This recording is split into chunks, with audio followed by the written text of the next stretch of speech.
हनुमान जयंती पर Sambalpur धनुपल्ली छकरू bike rally जावा बेले पथर माड़ होती। आज संध्या समय रैली लोक और पुलिस उपरकू पथर माड़ होता खबर मिली। रैली मुतयन थिबा 2 जन थाना अधिकारी समेत प्राय 10 जन पुलिस कर्मचारी आहत होती। यह घटना को नहीं उत्तेजित लोके दुकान जालिबा सह कार और बाइक भांगी देइछन्ति।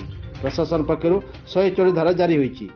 तेज संबलपुर सहर उत्तेजना प्रबल अंचल में प्रशासन तरफ बुधवार संध्या 7टा पर 140 धारा जारी होईछि। परवर्ती निर्देश पर्यंत यह लागू हेब। एने संबलपुर उपजिल्लापाल प्रभास चंद्र डनसना निर्देशनामा जारी करिसेंति।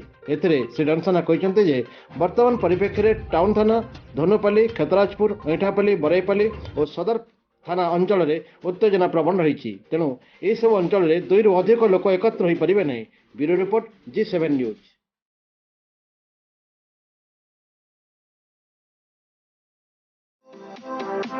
G7 यूट्यूब चैनल को सब्सक्राइब कीजिए और फेसबुक, इंस्टाग्राम, ट्विटर पर फॉलो कीजिए। धन्यवाद।